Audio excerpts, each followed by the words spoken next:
Welcome back to the Sports News Analysis YouTube channel. My name is Mike. I'm continuing my Week 10 previews and analysis.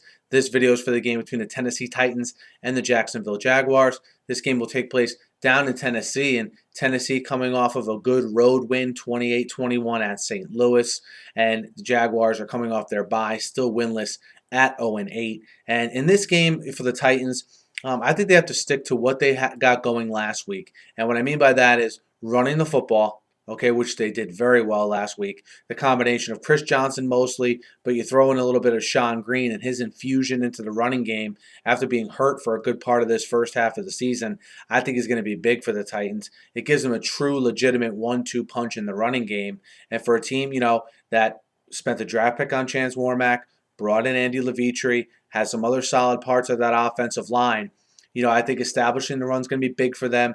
I think it's important also they don't try to get too cute in this game, okay?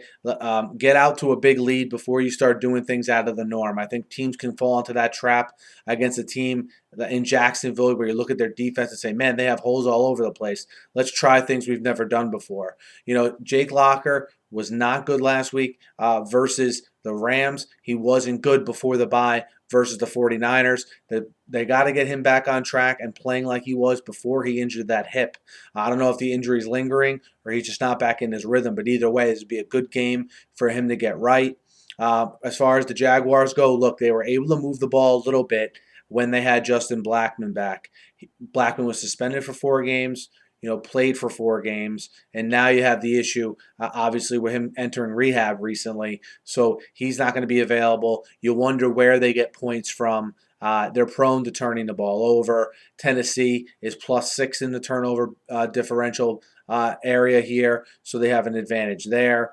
I have a hard time seeing without Blackmon and playing against a team that is okay versus the run in Tennessee, how they're going to manufacture points when I don't think they'll come from the defense, and I don't think, obviously, they're going to be able to stop that Tennessee rushing attack. So outside of fluke plays, fumble returns, interceptions, kickoff returns, I really don't see Jacksonville staying in this game. Again, that Blackmon situation really hurts them because he's such a dynamic player when he's on the field. That at least gives them the opportunity to be somewhat respectable on offense.